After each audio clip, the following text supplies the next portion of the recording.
like the toy is not going to take your partner away. In fact, when I share with them that the research is, women who report masturbating regularly actually report having much more satisfied sexual lives and more frequency of sex. They're like, oh, okay, so there's something to this to this masturbation thing that actually can benefit both of us. I think the key takeaway here is go masturbate, my friends, because that's what you have two doctors here telling you to do.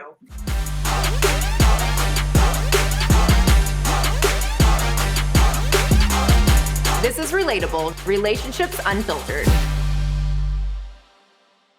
Hey, and welcome to Relatable, Relationships Unfiltered. Today I'm chatting with Dr. Jacqueline Sherman, licensed psychologist and intimacy coach, all about the ins and outs of intimacy and how pleasure is an inside job. Let's see what the doctor ordered. All right, Dr. Jack, let's talk about some mind-blowing sex. That is how I found you on social media. I love your account. I love your videos on there. So let's talk about it. I know that is mainly what you work with your clients is on intimacy. Yes. And I absolutely love what I do. And I think that sometimes when we think about what mind-blowing sex looks like, the idea that comes to our brain is what we've been shown. So I like to get clear with my clients about like what that looks like for them and allowing it to be space for it to look different than what it looks like in the movies or even in porn. Yeah, absolutely. And I think that when I'm working with my clients, it's one of the biggest things that comes up is that these expectations, these societal expectations that have been placed upon us of how it should look and how often we should crave it and the things that should turn us on. And that's really not the case. I mean, you say in one of your videos on your account that the brain is the biggest sex organ, and yet we focus so much externally versus on the inside job of it. Yeah, I find that a lot of times people are wanting to engage in sex, and they're not wanting to have any conversations about like what that looks like for them, like what their sex goals are, like what are they going to do if things aren't necessarily aligned, which happens really often in relationships. I know that has definitely happened in my relationship. So I think that we miss the piece of focusing on like how our brain is related to sex and the importance of conversation. Those conversations are not happening. I agree they're not. And I'm so glad that you're the one that said that, because I am saying that in like every episode that why are we not talking to each other about sex? But you're absolutely right that we don't. And it's like, it doesn't matter the age, the gender, this sexual orientation. It's like none of those things matter. It's just this very common issue of it not being talked about. And as you're saying, then that makes it really hard for partners to connect, whether they've been together a long time or they're newer sexual partners. That's really hard to create the spark, the chemistry, the fulfillment when you don't know how they want to be touched, where they want to be touched, or any of those things. Yeah. And Liz, I would add when you don't know where you want to be touched, because I think that is what I see oftentimes with a lot of cisgender women that I work with.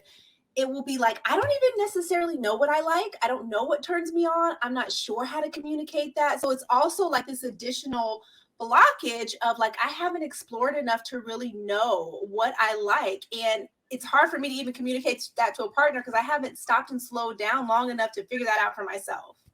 What do you think that's about, that women commonly don't know what they like or what does turn them on?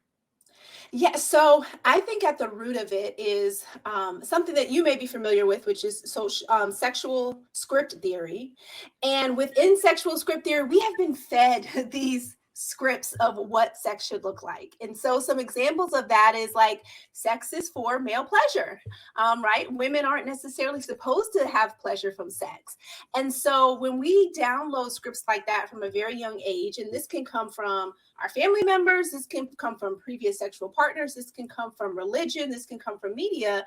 But when we have scripts that actually hold us back from being sexually liberated, it can then become very difficult to unlearn some of those scripts that are not serving us well, helpful. And so we then just become adults that are having sexual relations and we're unsatisfied and we're not necessarily sure what we want because we have this core belief that sex isn't about our pleasure anyway. And it can be really hard to get on the other side of that, and to start to have those conversations if you're not starting with the self-reflection piece. Yeah, and I think I mean, it swings it to that other end of the spectrum sometimes that we see for women, that there's almost this compensatory behavior that they feel like they have to then over sexualize themselves, or they have to identify as sex positive, when it's like, why do we have to say we're sex positive to say that we like sex too? And nothing wrong with being sex positive, but in my mind, it's just like, why do we have to say that in order to validate our sexual desires the same way as speaking in terms of that from the cisgender standpoint, of in the same way that a male is just allowed to have those preferences? Yeah, well, purity culture. A lot of women feel like they have to lead with I am sex positive, so they're not called a whore and a slut and everything else under the sun, right? And so I think it can be hard to show up in your sexual freedom and liberation if you are a woman, if you have been, raised and brought up in a Western culture where, patriarchy is real and purity culture is real as well. And a lot of times women are told, be a good girl, and that means that you're not sexual. And so that can be something that is really, really important to work through. Yeah, and the purity culture is truly such an impediment in not only being able to actively pursue it or find out what you like about it, but even to enjoy it. And I know, when I work with my couples clients, that comes up so frequently, and it often comes back to that, well, I was raised this way, or I was taught this, and there's an awareness around it, but then it's almost because of the blame, shame, and guilt that comes along with it. I mean, feeling shamed is not usually a turn on for most of us in that way. Now I get the right. There's more to that, but I would say generally speaking that in these type of situations, that's not going to be a turn on. Yeah, I would agree with that. And I think that there's so many women that I end up working with and I end up coaching as an intimacy coach who are married and are now in these long-term relationships and have such a hard time communicating what it is that they want sexually. They're beating themselves up with shame because they don't necessarily have a higher sexual libido when they compare themselves to their partner, and they're feeling so much guilt as a result of that. But at the core, when we really start to do some of this work where we're kind of exploring their relationship with sex, they're like, I never really thought that this was supposed to be pleasurable or satisfying for me anyway. And so many women are living a life where, that type of sexual pleasure is something that really feels outside of their ability, or it's not attainable for them. And so I think that the shame piece that you're talking about is really, really important. I think a lot of women are holding that. I would say also shame as well as a lot of guilt. Yeah. Yeah. Where do you start with your clients on that? So, and do you often work with couples or the woman by herself, or how do you usually navigate that? Yeah, so I have a unique hybrid approach. Typically, I work with individuals over 8 sessions, and usually it's the woman who reaches out to me. They're having, difficulties navigating sex, and there's a lot of guilt that needs to be worked through first. So typically I'm meeting, and I meet with a lot of heterosexual couples, and so typically I'll meet with the wife for several sessions initially, working on mindset, like I talked about, those sexual scripts, really trying to figure out and learn and understand more about her sexuality, what she likes, what she feels is pleasurable, and if there's any shame that's coming up. And then I usually bring the partner in for the remainder of the sessions, and that's where we get aligned when it comes to the current intimacy goals, and then they'll do different activities and practices to be able to work towards those goals together. So that is a really interesting approach that you have, so that you're able to incorporate both of the partners in that process, but really starting by laying the foundation, it sounds like, with your female client, or with the one with that the first partner, and then incorporating the other piece in so that you're figuring out what is the root cause of this, but then working towards connection. Is that kind of the theory behind how you do that? Yeah, I would say yes. And I think really a lot of times the root cause is society. Yeah. But I think that helping a lot of, my clients recognize that they're not broken, that it's not their fault, and that they are trying to navigate sex and sexuality the best that they can given the tools that they've had, really helping them to get to a space of acceptability with that. It also oftentimes empowers them and liberates them to move to the next step, which is okay, let's explore, let's have these conversations, let's move towards mind-blowing intimacy. Let me work on, having more desire and allowing myself to be in that space. And so I often, like I mentioned before, the brain is the biggest sex organ. It's really important to start there.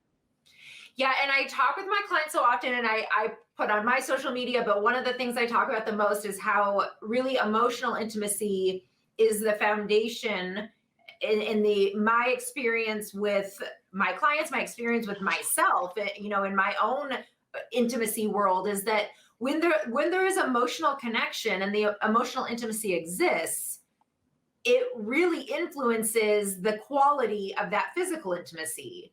Do you find that when you do the work with the couples together, is that like when the partners come in together, do you work on that? Because I see that so often, and I hate to say it, like it's so, I don't want to stereotype. This is not the case for all men, but it is very common that the man is like, get into bed and I'm just gonna like brush against your thigh and you should be good to go. And she's like, okay, but what about how, I worked all day, or I did this all day, or and so that emotional intimacy piece is so often neglected.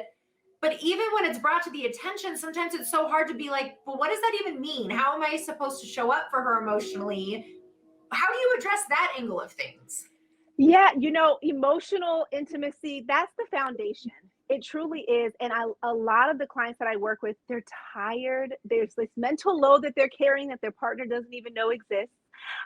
And that's heavy. And oftentimes, like sex just in terms of overall desire and excitement for it, it's not like it used to.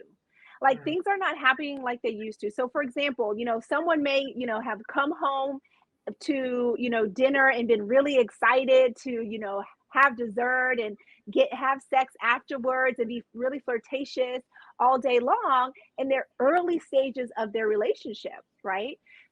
Afterwards, maybe after a couple of kids, after you've been living with this partner for years, like it's not that same dinner and dessert is not going to feel the same. And Yeah. so couples often get stuck in the idea of, wait, like we have to put some work into this. It's not going to happen like it did before. And so that's where that emotional intimacy becomes so important. A lot of times couples aren't slowing down to talk about like how can I support you more? How can I make you feel more cared for? These are things that you can do for me to make me feel more loved and cared for. How can we spend quality time together? Because sitting on the couch watching a football game isn't necessarily quality time for a lot of couples. I want to say for everyone, but for some couples, they're like, hey, that's it for me. That fills up my love tank. But for a lot of couples, it's like a little bit more than that. Like it's deep conversations and time that's allocated just to the two of you, where there's no TV, where there's, no kids, or there's, no friends. A lot of times people will go on dates with other couples, and that's nice as well. But really, are you protecting your twosome time? And how so? And so all of those things are going to build that emotional foundation that is going to increase the likelihood to want to be physically sexual, right? And to cultivate that physical intimacy. And so trying to jump past that oftentimes is where a lot of couples get stuck. Yeah, I completely agree. I talk with my couples a lot about doing weekly check-ins, is what I call it. So they set aside same day, same time, that they just know that is protected time. And they're checking in on how are you feeling about the relationship? What's going well? What could improve? How is your love language being met? How can I show up for it better? And really just knowing that protected time is there each week. And so the resentments that tend to build up because we don't stop to have these conversations, especially in our fast-paced culture, we don't stop to check in on these things. And so having that set aside time, I think, really makes a big difference. Also, let's talk about foreplay. And I don't just Yes. mean foreplay in bed. I mean, like all day, all, All day, every day. yes, exactly. And that is also where I see a lot of people miss the mark. And when I post about that again on social media, people are often like, oh, yeah, I didn't even think about it from like foreplay starting from that first rubbing your breasts against his back as you walk by in the kitchen, like it's like starting from the very beginning of your day. What are suggestions you give around that? Yes. So I love that you bring this up because I feel like sometimes we miss this and we think it's like like the 3 minutes before you engage in some type of penetrative sex, and that's not it. I often like to tell people that foreplay starts at aftercare, right? So think about the last time you were intimate with your partner. What is the thing that you immediately did afterwards, right? Was there time to cuddle? Like, did you all maybe go take a shower together? Did you talk about what you enjoyed about that sexual experience? Like, what did that look like? You're starting foreplay at the minute you end your last sexual encounter with your partner. So everything that you're doing is building up to the next time, and you can really build sexual tension over time. This is what leads to mind-blowing intimacy, right? That build up where there's like an explosion of like, wow, like there's been so many deposits that this relationship has had for me that has built my sexual tension that now I'm experiencing this amazing pleasure. So it really is the little things. It is the compliments. It is, again, talking about what has gone well with the physical intimacy that you are engaging in. It is spending time together. It is asking those emotional questions. It's taking time to slow down. Like our phones and technology, I'm on social media a lot because of the work that I do, but I oftentimes have to remind myself to unplug and get really present, especially I'm in a long distance relationship. My husband is in the military, and he has been for 18 years, so I have an interesting intimacy story. But when we do come together, like I have to remind myself, like, no, I need to protect this time and try to be as present as possible. All of that is foreplay, and your partner knows when you're putting forth effort, and it can make a difference, right? A lot of people need that foreplay and that builds up too, especially if they have more of a responsive libido when it comes to sex, meaning that there needs to be some type of buildup. It just doesn't happen spontaneously for them that they think about sex. They may need more foreplay.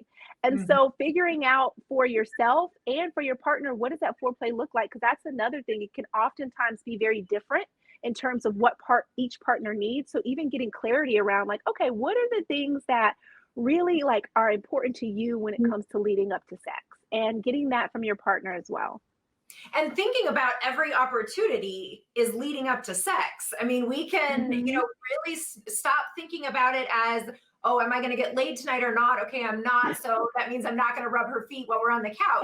Exactly. Every opportunity could be leading up to it. And so I think that's really great. I love how you're talking about like after the last sexual encounter, like right away is you start the buildup for the next. I love that. I've never thought about it from that perspective, but that is so true because so much tension can even be built up in that moment when you're lying there talking about how good it was or what you enjoyed or, the new thing that you tried. And when I think about foreplay, and I talk about it a lot in terms of, that there's multiple categories of it. There's obviously physical, but then also emotional, intellectual, spiritual, experiential. There's so many different types. And often the ones that I focus on are more physical, emotional, and intellectual. When you think about it in terms of that, like what would be some suggestions that you would have even around, let's start with emotional. So what would be that you would consider emotional foreplay? Yeah, so emotional foreplay, I think, is checking in with your partner and telling them maybe something that they did that made you feel seen. I think oftentimes our partner does things that we appreciate, but a lot of times we don't kind of slow down to even tell them. So there's actually something that I encourage my clients to do. It's called catch them being good.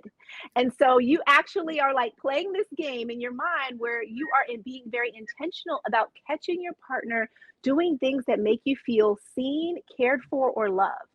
And then at the end of each day, you guys maybe spend 5 minutes, if that, just sharing with each other. These are 3 things that, really made me feel loved today. Right. And then it gets fun because within a week's time, you can't tell them the same thing twice. And so you're constantly looking for the evidence of like, how does this person add value to my life? How do they make me feel loved? And how do they make me feel seen and important? And so that would be an example of emotional intimacy that doesn't take a whole lot of time, but wow, especially if someone's love language is words of affirmation, what a powerful way to infuse foreplay into the relationship. Yeah, to create that connection for sure. That I've noticed that with my clients. I'd be interested in your perspective on that.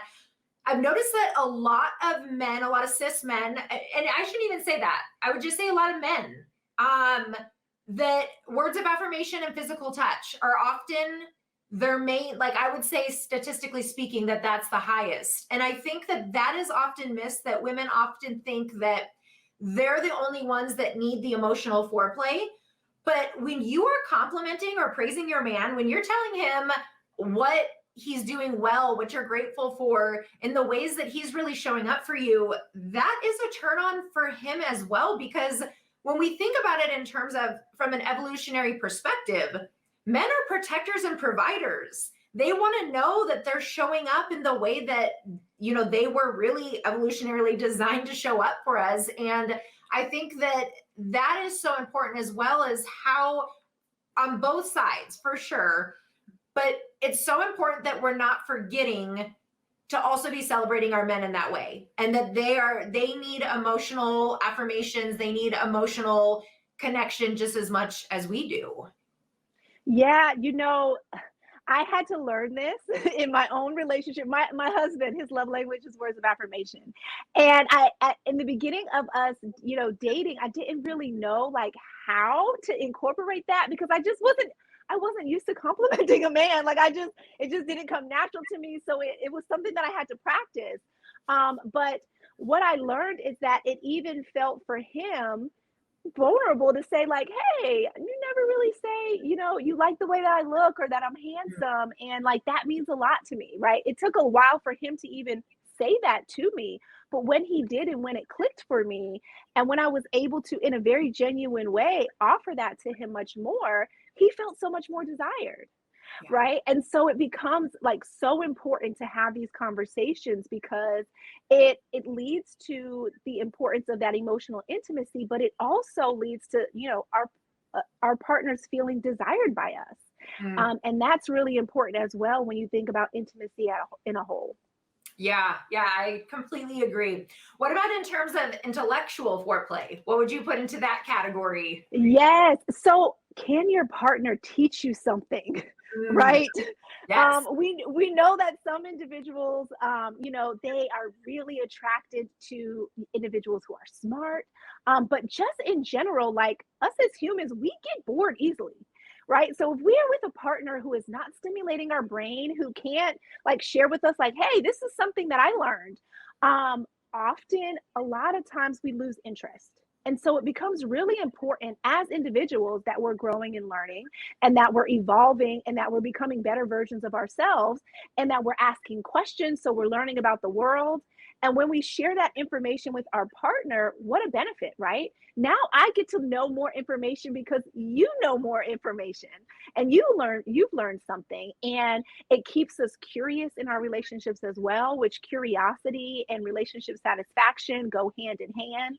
So it becomes really important to share things that we've learned and that are important to us with our partner, and this also makes us more attractive, right? When there's certain things that we may be interested in and we can share that information with our partner, that can also be a turn on for them. Yeah, that the sapiosexual thing, at least for Mhm. me, I mean, that's a real thing. Like that It is is. that simulation. I've known like somebody being smart was always important to me. Like I knew that that was a turn on, and I like to be intellectually challenged. I've been dating somebody recently who's really creative. That's been a whole different, Mhm. like, not even realizing the intellectual stimulation that comes along with being in interactions with somebody who's creative. Because as you're saying, that the novelty piece of that is like there's always something new to talk about, because that's how his brain is wired, is to constantly be looking for something new. And I know for a lot of women, those are the conversations that I have as well, is that that intellectual stimulation of being able to talk about your views, your opinions, politics, religion, culture, to have somebody to be able to sit over dinner and have a conversation beyond just like, what did you do today? What did you have for lunch? Is definitely a game changer for connection. Yeah, absolutely. And it's the depth that's important, right? So even that question, how was your day? What did you do today?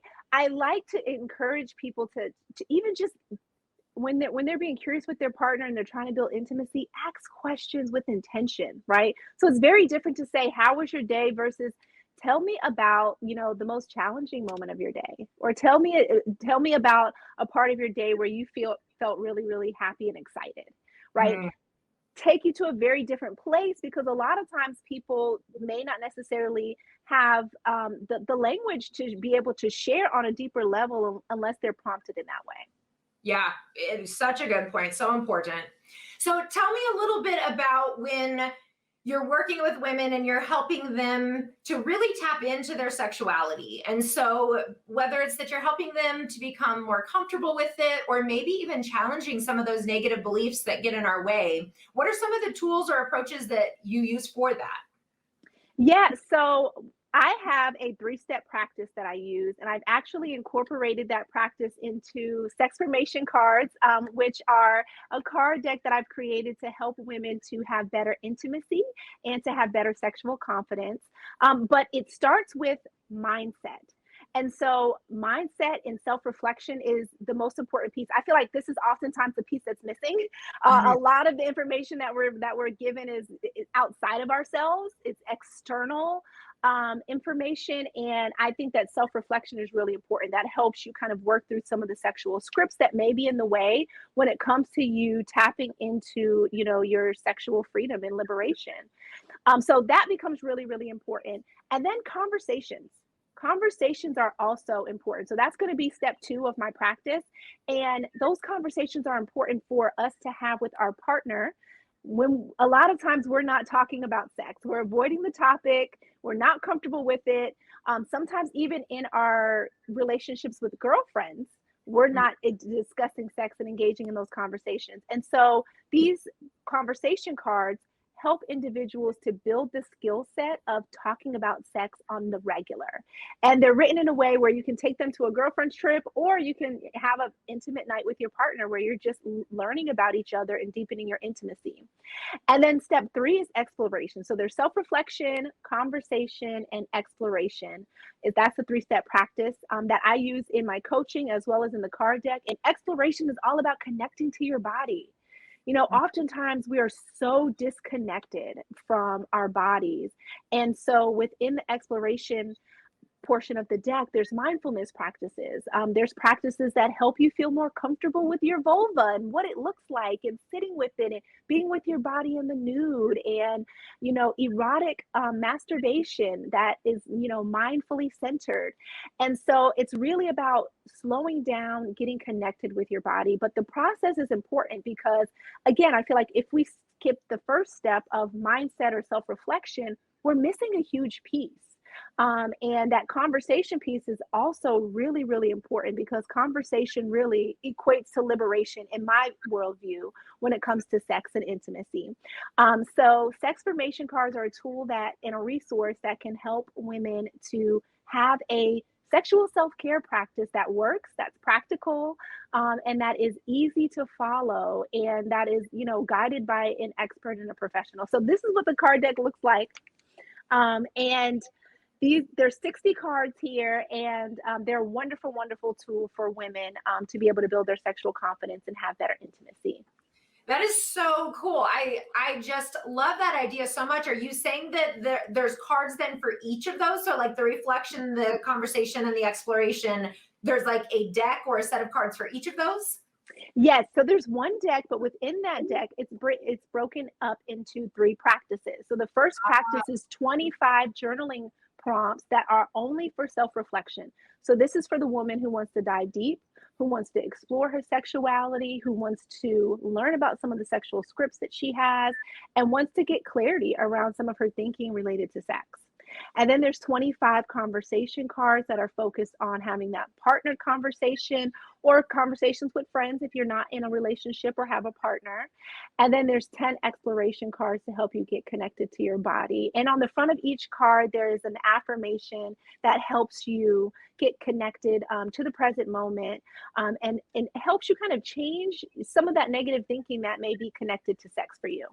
Such a great idea, Dr. Jack, that it would be so beneficial for somebody who doesn't even know where to start, and for them to be like, I know this is an issue, but I don't know what to do about it. And so the way you've broken it down makes it so helpful that they can just start this process. And you using the term that sexual self-care, I want to break that down a little bit because I love the concept of that. How would you define somebody's sexual self-care? Yeah, so I think that self-care is all about really slowing down and refueling Mm. and learning what it is that you need to keep going. And I think when it comes to sex, we don't do that enough. It's oftentimes a part, like sexual wellness in general, is something that we don't explore. And so when it comes to sex, like, can you slow down, right? That's the self reflection part. Can you slow down and really think about how you're thinking about sex? Mm. Can you take some time to do the things that you would need to do to feel desire within your body? Can you understand why it is that you deserve pleasure and why it's important to you and how to get it? What turns you on, right? Can you verbally express these things to a partner? All of those things are going to be really important. And so when it comes to sexual self-care, and this is actually the first sexual wellness card deck for women, so I'm super proud of that.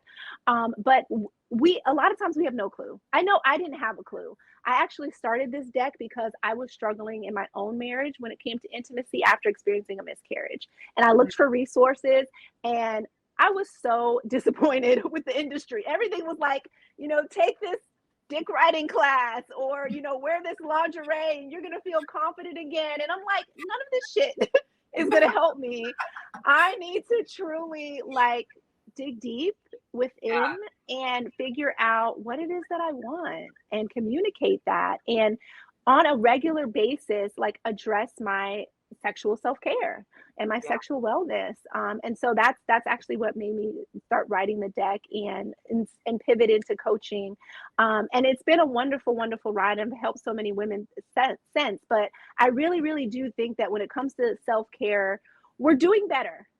We're doing a lot better, but sex is often something that we're missing and we're not really thinking about. And I think that is rooted in, a lot of times for women specifically, they're not thinking that sex is for their pleasure.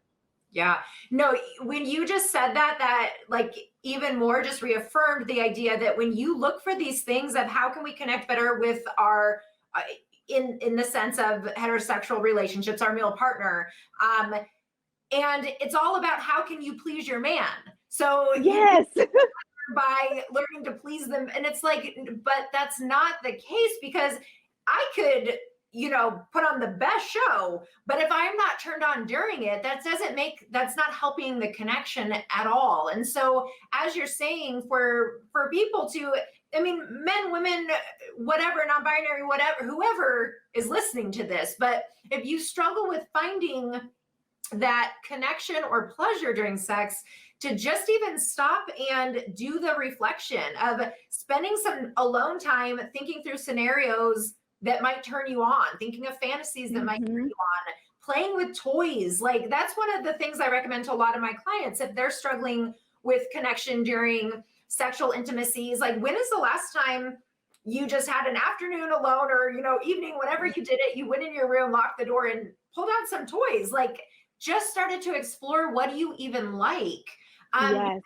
That is the whole thing. Like, if the focus is always on pleasing your partner, you're never going to know how you feel pleased.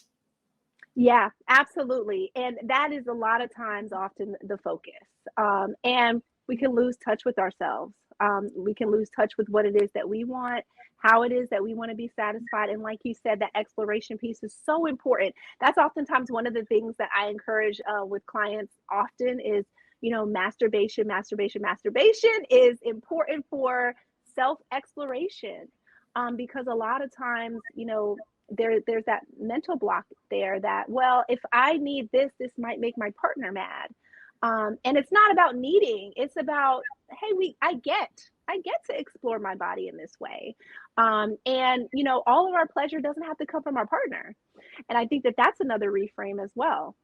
Yeah. How do you handle that? Do you ever have clients who maybe their partner doesn't like it when they masturbate, doesn't like it when they do those things without them present? And if so, how do you kind of navigate that with them? Yeah, well, the first thing that I ask them is, have you ever masturbated when your partner wasn't present? That's where I usually start. And They're like, all right. well, They're that's like, different. okay. I'm like, well, I'm guilty. And I'm like, okay. So let's just normalize that people do this, and that it's not gender specific, and that there can be a lot of benefit. Like I usually coach individuals with having them to really understand how society has inhibited women from exploring their bodies and understanding their bodies in ways that are helpful to their sexuality. And oftentimes the couples that come in, their partner will understand this aspect, and stop feeling jealous of the toy. The toy is not going to take your partner away. In fact, when I share with them that the research is, women who report masturbating regularly actually report having much more satisfied sexual lives and more frequency of sex. They're like, oh, okay, so there's something to this masturbation thing that actually can benefit both of us. But that doesn't happen that often. Sometimes there's someone who comes in and really has, resistance to toys, but oftentimes people are open-minded. I think that what happens is a lot of times people have been fed messages about what it means about them if their partner is using a toy. And so when we can undo some of that and really get clear about, like, this is just about exploration and pleasure, oftentimes it becomes a very different conversation. Yeah, I completely agree, because I hear that quite a bit, the insecurities that come along with that. Like, but I want to be the one to help you reach orgasm or whatever the case versus the toy, and that being creating an insecurity, which I can certainly validate, because there is something to be said about that happening. But also, if that's not happening, then let's just help you both reach climax. Let's help you both. And even if that doesn't even have to be the end goal of this time together, but wherever you both can feel most pleasure, you can enjoy the time the most together. Again, the toy is not taking your partner, people. Like, you're hearing that here. That's not what's going on. You are there with them while you're using it. So I think that that's such an important point. And I think the key takeaway here is go masturbate, my friends, because that's what you have two doctors here telling you to do. So doctor's orders. Exactly. Write your prescription for that. Dr. Jack, where can people find your the cards that you have and just the different content that you have? Where can you be found? Yeah, so this has been super fun, Liz. Thank you so much for having me. So if anyone is listening to this and you're like, wow, I think that I would actually really benefit from taking that sexual self-care journey, you can keep up with me and you can follow me. I'm most active on Instagram at Dr. Jack PhD. That's DRJAC PhD. You can also visit me on my website. If you're someone who's listened to this conversation, you may even be interested in coaching. You can find me on my website, which is drjack.co. So it's drjac.co. And if you are interested in the cards, there's actually 15% off discount. If you use the code Dr. Liz, you'll get 15% off sex formation cards, and they can be found at drjack.co/shop. So if you just go to my main website, you go to the shop page, you can get the cards, and please enjoy 15% off. Very cool. I appreciate you doing that. Thank you so much, Dr. Jack, for being here. This conversation has been enlightening. I've learned a lot. I think we've given very good homework for people to take away from this. So I really appreciate you. You are brilliant. You are relatable. You are just so easy to connect with. So I appreciate you. Thank you so much, Liz. Thanks, Dr. Jack. It was my pleasure getting intimate with you today. Looking forward to following up on those tips. Thank you all for hanging out with me on Relatable Relationships Unfiltered. Make sure to subscribe to our YouTube channel, sign up for my newsletter, and find me on Instagram at Dr. Elizabeth Fedrick.